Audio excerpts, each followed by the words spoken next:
신명기 25장 5절부터 10절. 형제들이 함께 사는데 그중 하나가 죽고 아들이 없거든 그 죽은 자의 아내는 나가서 타인에게 시집가지 말 것이요 그의 남편의 형제가 그에게로 들어가서 그를 맞이하여 아내로 삼아 그의 남편의 형제된 의무를 그에게 다 행할 것이요 그 여인이 낳은 첫 아들이 그 죽은 형제의 이름을 잊게 하여 그 이름이 이스라엘 중에서 끊어지지 않게 할 것이니라.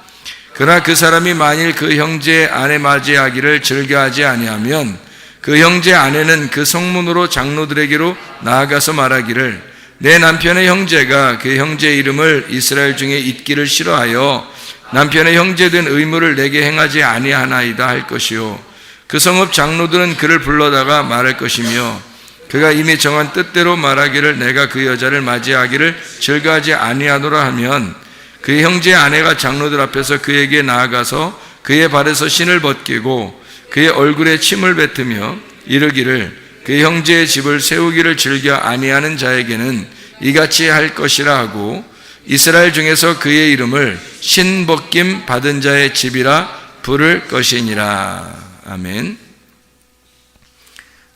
죽은 형제에 대한 의무에 대한 이야기인데요. 이건 아마 자주 나오는 말씀은 아니죠. 죽은 형제에 대한 이야기.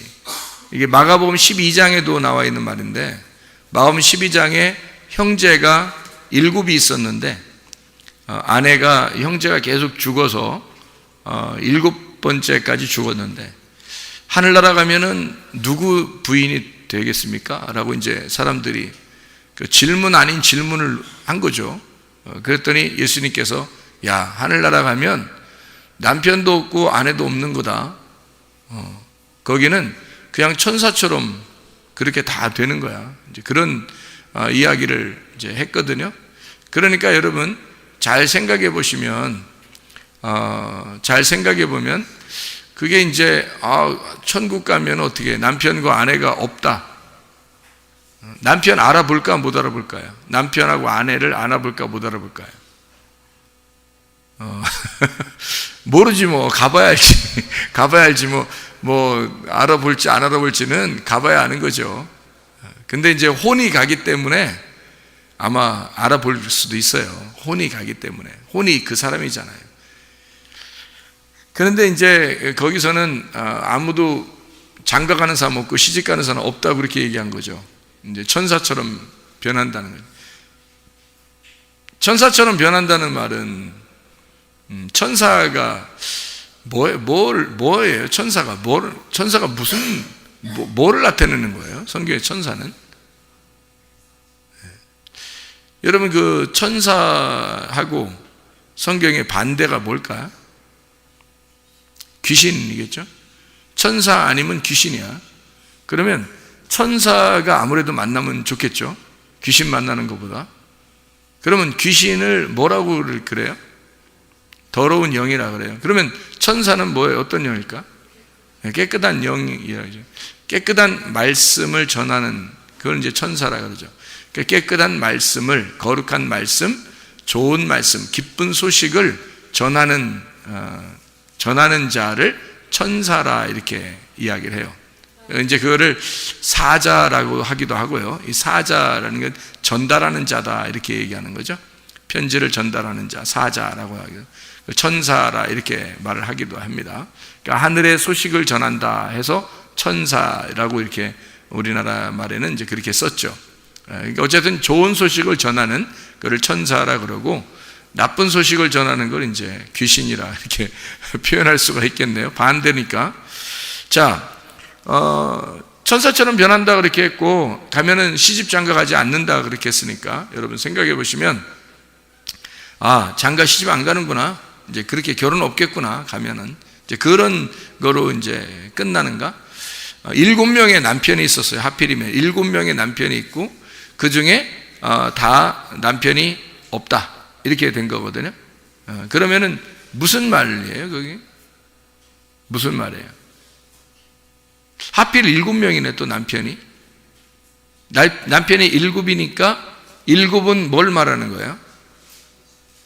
완전한 걸 말하고 이 땅에서 완전하신 분이 누구예요? 예수님이죠.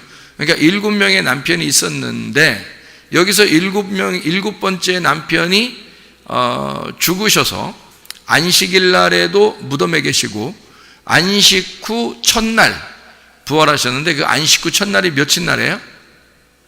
8일 날이죠. 그러면은 7번째 남편까지는 이 땅에서 있었는데 이제 하늘나라로 올라갔어요. 그러면 이제 7번째 남편이 지났잖아. 7번째 남편이 지나고 그 다음에 몇째가 되는 거예요? 8번째가 되는 거죠. 8번째가 되는데 그 8번째는 부활을 말하는 거죠. 그럼 부활 때는 뭐처럼 바뀐다는 거예요? 천사처럼 변한다. 천사처럼 변한다는 말은 뭐 같이 된다는 거예요? 기쁜 소식, 말씀이 돼버린다는 얘기죠. 말씀이 돼버린다. 그러니까 그게 이제 8번째가 되는 거지. 그러니까 말씀이 된다는 말은 하늘나라가 뭘로 이루어졌다는 거예요? 말씀으로 이루어졌잖아요. 하늘나라가 말씀으로 이루어졌고 그게 8이라고 새로운 시작을 말하는 새로운 나라. 그게 7이 이 땅이고 8이 하늘나라란 말이에요. 그러니까 거기에서 새롭게 좋은 소식, 말씀이 된 자들이 된다. 그러니까 시집가고 장가가는 게 아니고 이미 하나가 되었다. 뭐가 되었다? 말씀이 되었다 이 말이죠. 이미 말씀이 되었다. 그렇기 때문에 장가가고 시집가는 게 아니다 이렇게 된 거죠.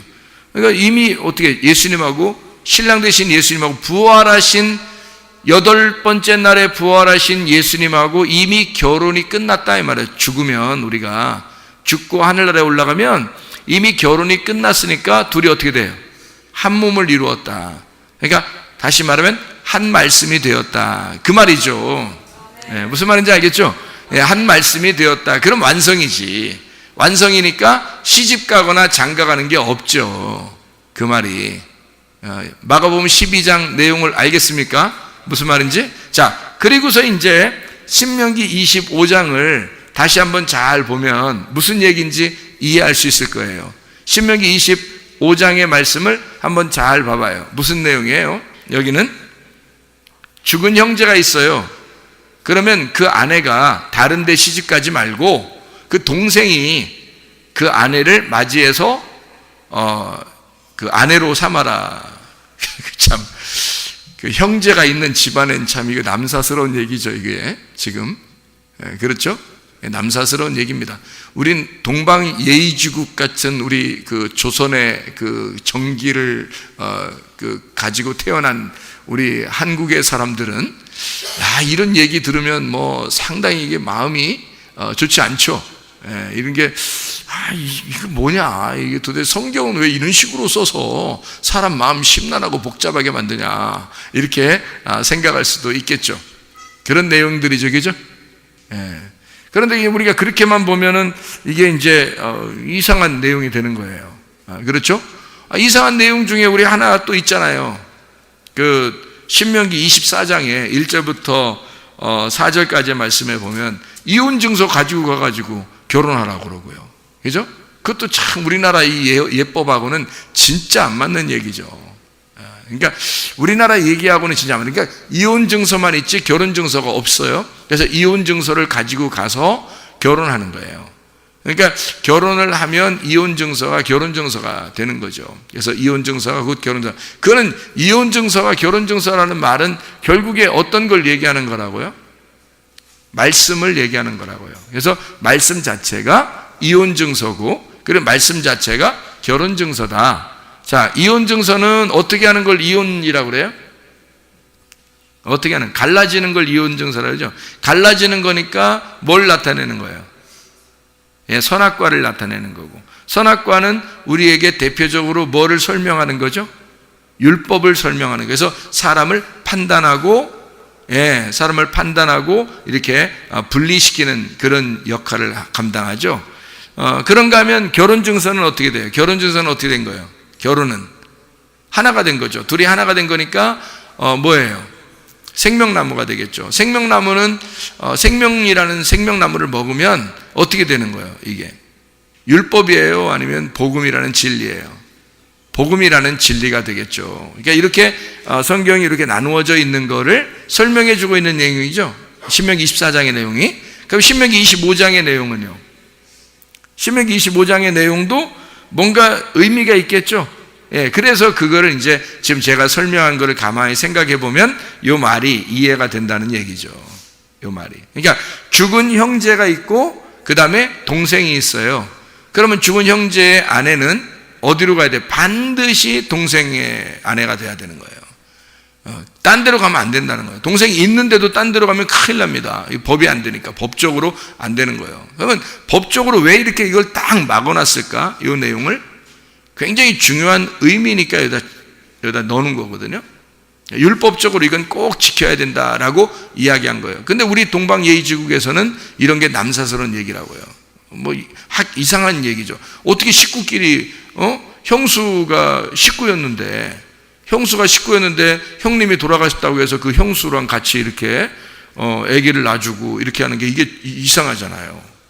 그러니까 이게 뭔가 이상한 얘기들란 말이에요. 그런 얘기가 아니고 그런 얘기가 아니죠. 그런 얘기 아니니까 써놨지. 그런 얘기였으면 이거 뭐 글자로만 보면 이제 이거 놓고서 이제 뭐 또 봐라 이렇게 하지 않았느냐 뭐 우리 기독교인들도 이렇게 해야 된다 이러면 어떻게 해? 큰일 나지. 이게 뭐 이상한 얘기가 되잖아요. 네. 그러니까 이게 이제 어떤 의미를 가지고 있다는 거죠. 어떤 의미를 가지고 있냐면 죽은 형제가 있습니다. 죽은 형제가요. 그리고 이 사람이 만약에 자기가 남편이 안 되겠다 이렇게 하면은 신을 벗기래요. 신을 벗겨가지고 막 신으로 후려 때리고 이렇게 하지 말고 침을 얼굴에다 확 뱉어버리라는 겁니다. 더럽게 진짜. 에? 야, 이 더러운 놈아 이러면서 침을 확 뱉어버리고 그러는 거예요. 그러니까 신 벗기고 침 확 뱉어. 침을 뱉으면요 저주받았다는 얘기거든요. 이게. 침을 뱉으면.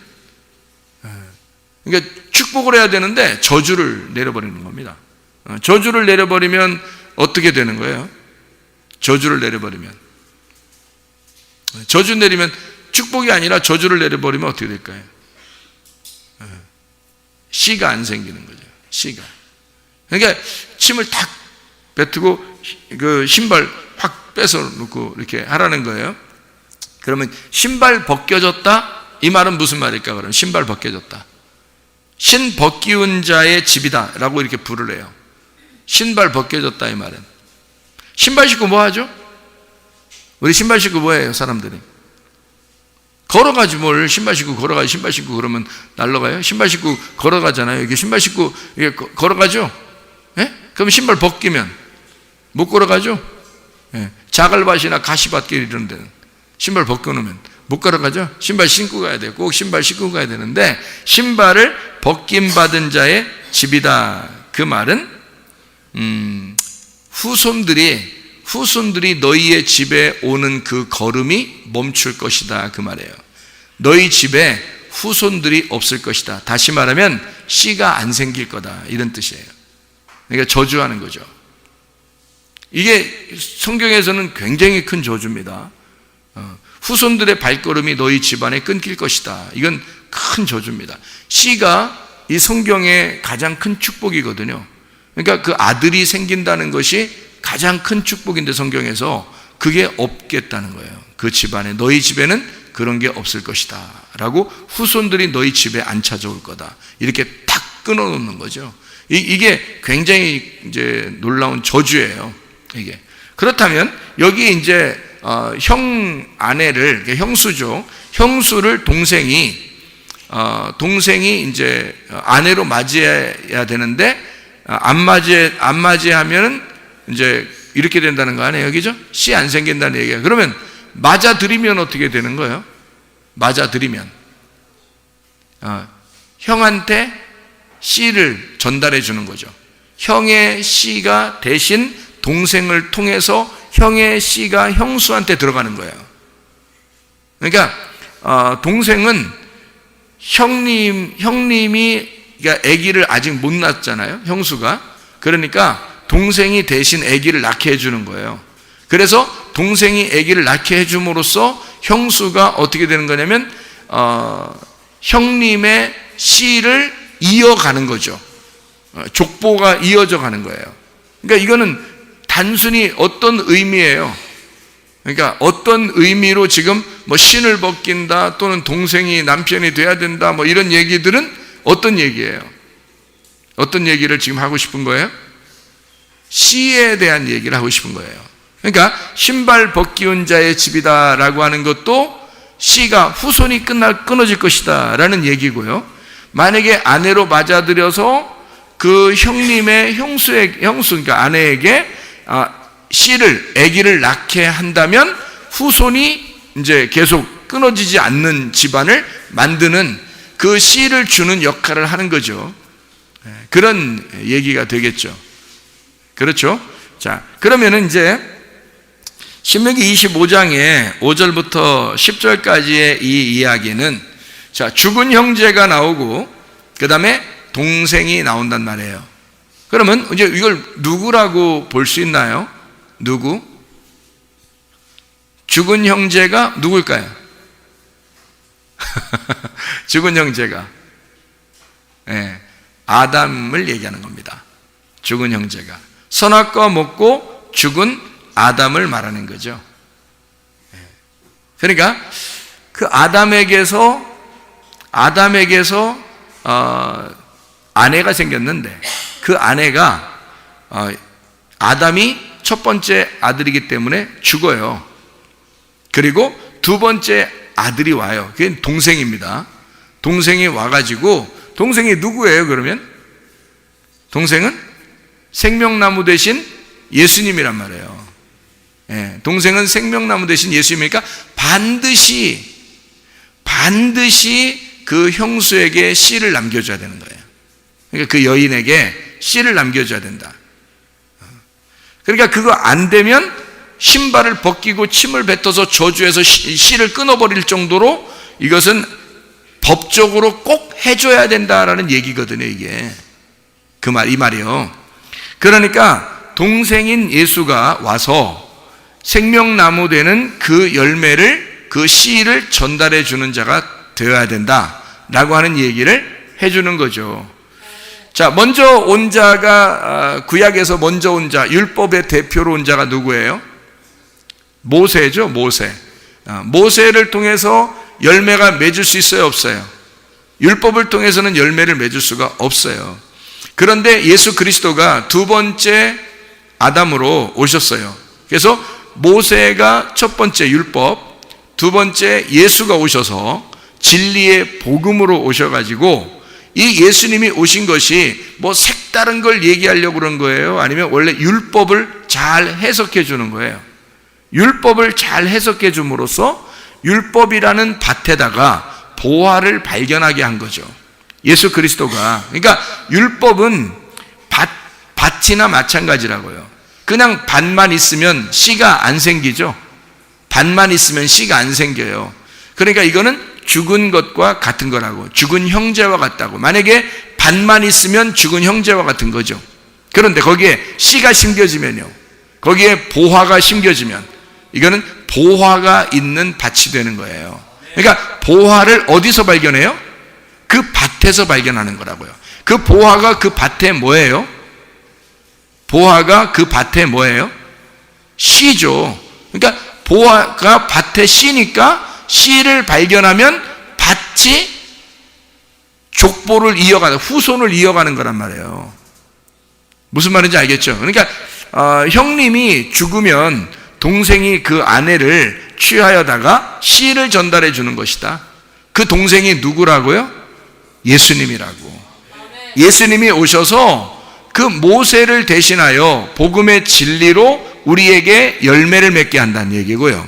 첫 번째 아담을 위하여 두 번째 아담이신 예수가 오셔서 우리에게 씨를 전달하시기 위해서 오셨다. 우리를 살려주시기 위해서 오셨다. 그러니까 하나님은 우리에게 결코 우리를 죽이자고 하는 거예요? 후손을 남기는 살리자고 하는 겁니까? 살리자고 하는 겁니다. 반드시 그렇게 안 하면 신 벗기운 자가 될 것이다. 그래서 반드시 해야 된다. 법적으로 이건 정해진 거다라고 하는 거죠. 우리에게 예전에 우리가 태어날 때에 우리의 삶에서는 그리스도의 씨앗이 우리 속에 심겨지지 못하죠. 그런데 예수를 만나고 나니까 예수를 만나니까 내 죽었던 내 몸에 드디어 생명이 솟아나기 시작한다는 거죠.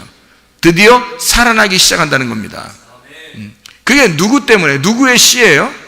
예수의 씨라고요. 예수의 씨가 말씀이 우리에게 들어옴으로써, 이게 예수의 씨가 우리에게 들어옴으로써 내가 예전에 처음에 태어났던 것이 뭐가 되는 거예요? 의미가 되는 거예요. 내가 원래 죽은 자로 태어났는데 근데 예수의 씨가 내 속에 심겨짐으로써 의미가 되었다. 나의 삶은 의미가 되었다. 이 말이죠. 원래 무의미한, 의미 없는 자로 내가 태어났는데, 인간으로 의미 없는 자로 태어났는데 예수를 만나니까 의미 있는 자가 되었다. 그 말이죠. 죽은 자로 태어났더니 살아있는 자가 되었다. 내 몸에 씨가 들어왔다. 그래서 나를 생명이 있는 자로 만들더라. 누가? 예수 그리스도가.